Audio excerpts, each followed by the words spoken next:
Returning from the small monastery of Shartsong, the precious protector, this being one of the epithets by which all Dalai Lamas are commonly known by Tibetans, repaired to the grassy summit of a nearby hill together with his companion for the day, Taksur Rinpoche. Taksur is pronounced roughly Taxa. It means literally the place where the tiger roared. Rinpoche, an honorific applied to the highest class of monk, but also to certain places and objects, means something like precious one. The Rinpoche, who took his name from the village that stood beneath them, was the most important Lama of the local area, which lay at the finest extreme of the northeastern province of their country, known to Tibetans as Amdo. We have grown used to the idea of nation-states with clearly defined borders, but for most of history, the demarcation between peoples, even those of different ethnicity, were never so sharply drawn. From the Chinese perspective at the time, Taxur and its environs lay firmly within Qinghai province. But from the Tibetan perspective, for the best part of a millennium, roughly from the 7th to the 17th century, the village had been unambiguously part of Tibet. And although at the time of the Great 13th visit, the Chinese had reasserted their control over the area, the majority of the local population remained Tibetan. After commenting favorably on the natural beauty of the landscape, the Dalai Lama expressed his desire to visit Taksay village. So it was that, following a picnic lunch, the Great 13th personally visited each homestead. There, we are told, he delighted the householders by engaging them in conversation and asking innumerable questions about their lives. So moved was one villager that she subsequently took a scoop of ashes from the fire on which the Dalai Lama's lunch was cooked and buried them in the courtyard in front of the family home. At the conclusion of his visit, the precious protector announced that he had fallen in love with this pretty little valley and promised one day to return. Alas, he never did, or at least he did not do so in his guise as 13th Dalai Lama. But it was here that 28 years later that the present Dalai Lama was born, into the family in front of whose house those ashes lay buried. The circumstances of that fateful picnic back in 1907 were hardly propitious.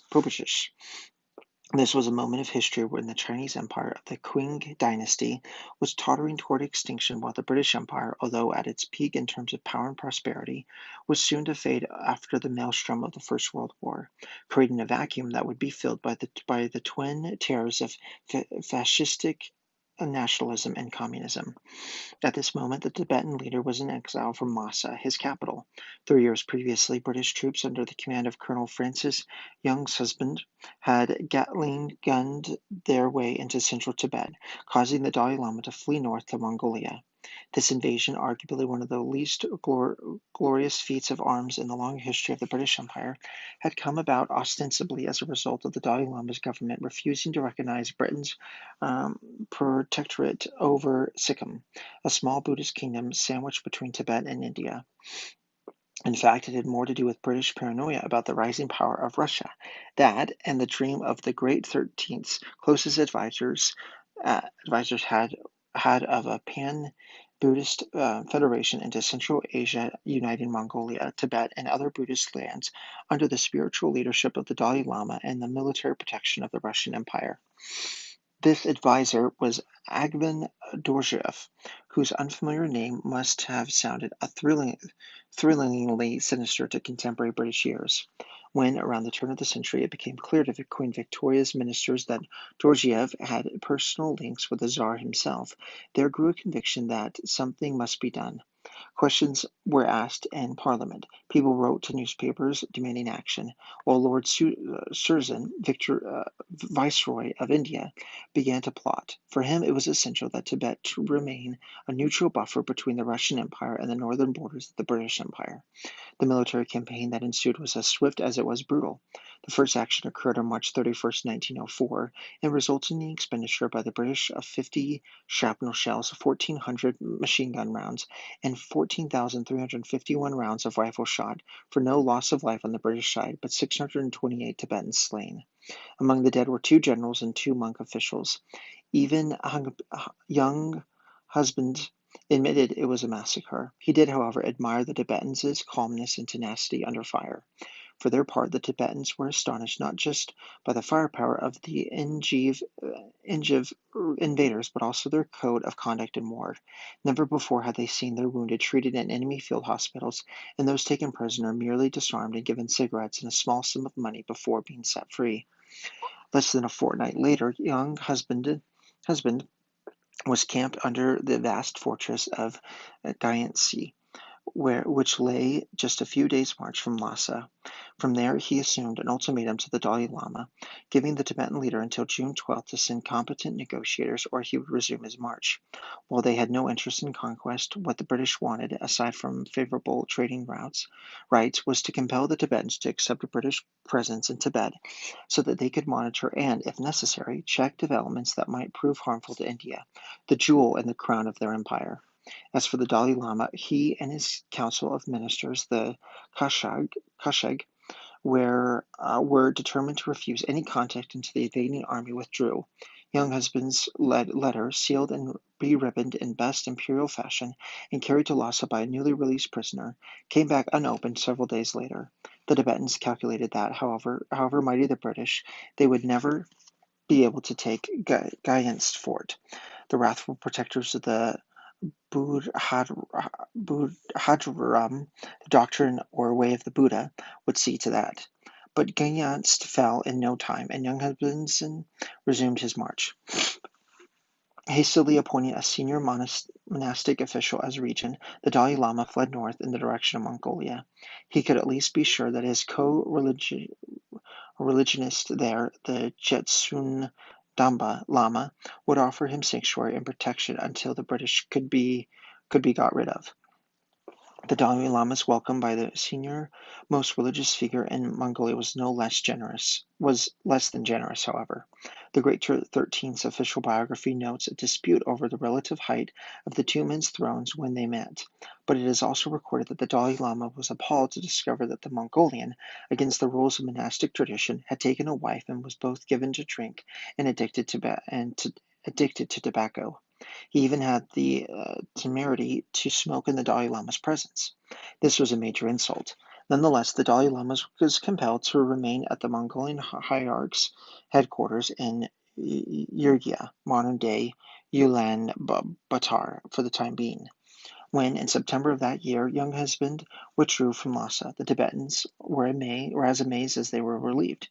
It seems they fully expected a wholesale British takeover on the model of previous invasions of Tibet by Mongolians and Mongols in turn. But relief turned to dismay when it became clear that the British were adamant that the Dalai Lama must remain in exile. The Great 13th therefore stayed in Yurgia another year. One of the few Europeans who had an audience with him at this time was a Russian explorer who gives us a description of the Dalai Lama's demeanor during their conversation. It was, he declares, quote, one of great calmness, end quote. The Dalai Lama, quote, often looked me straight in the eye, and each time our glances met, he smiled slightly and with great dignity. When, however, the matter of the English and their military expedition was touched upon, his expression changed. His face clouded with sorrow, his gaze fell, and his voice broke with emotion. End quote. Meanwhile, in China, Zixi, the Dowager Empress, was similarly devastated by the British seizure of Lhasa. She wrote, quote, Tibet has belonged to our dynasty for 200 years. This is a vast area, rich in resources, which has always been coveted by foreigners. Recently, British troops entered it and coerced the Tibetans to sign a treaty. This is a most sinister development. We must prevent further damage and salvage the present situation, end quote. When, a year later, rebellion, led by the monks of Batang Monastery, broke out against the Chinese presence in Kham, the second of Tibet's two eastern provinces, she took this as her cue and dispatched an army under one of her generals, Zhao Erfeng. This was to prove the last major undertaking of the now exhausted Qing dynasty, in power since the mid-17th century. The Khampa rebellion took place in 1905, 2 years before the precious protector's visit to Shartsung. There was at the time a small Chinese outpost in the town of Batang, which stands amid fertile plains irrigated by the upper Yangtze River. This has been established following the invasion of central Tibet by Mongol descendants of Genghis Khan, when the Manchu Emperor of China was called on for help by the Tibetans. The unintended but inevitable consequences of this was that Tibet fell under the sway of the Qing Empire. From the perspective of the Tibetans, however, the relationship between themselves and the Qing dynasty was to be regarded in terms of the relationship between the Dalai Lama and the reigning emperor. In Tibetan eyes, the arrangement was not a political one. It was rather a spiritual relationship, whereby the Tibetan hierarch and the Chinese emperor were respectively priest and patron. This was seen in the association between Ronpai Dorji, a High Lama close to the seventh Dalai Lama, and the then emperor, to whom he gave spiritual teachings. The emperor and the Dalai Lama never met. The relationship was thus enacted by proxy. Understanding how this priest-patron relationship works from the Tibetan point of view is crucial to understanding how Tibetans conceive of what at first glance looks like a straightforward surrender of sovereignty to the Chinese, first under the Yuan dynasty and then again under the Qing.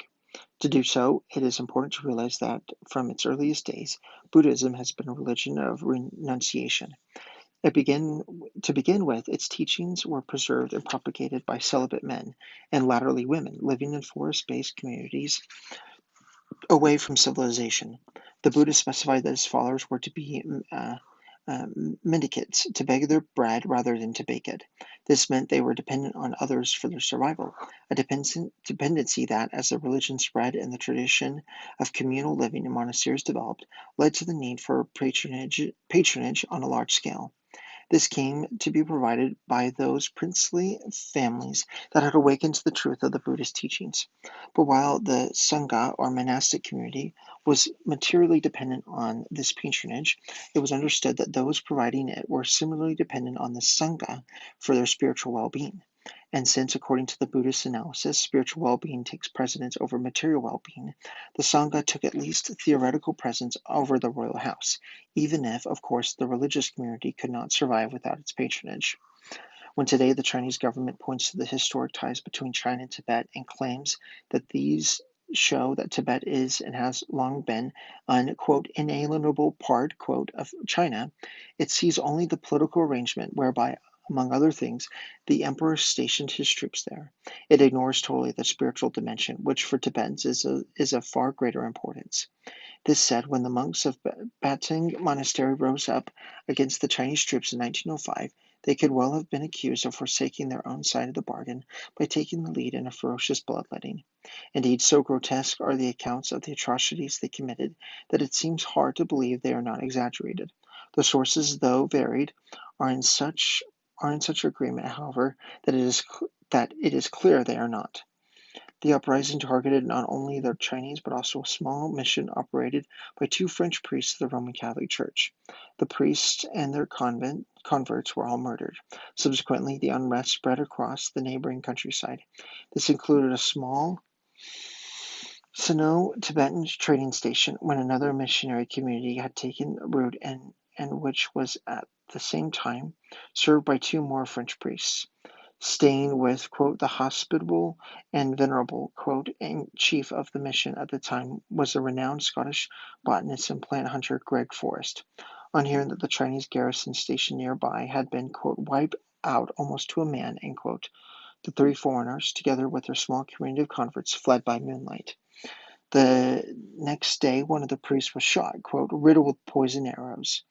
The Tibetans immediately rushing up and finishing him off with their huge double-handed swords, end quote.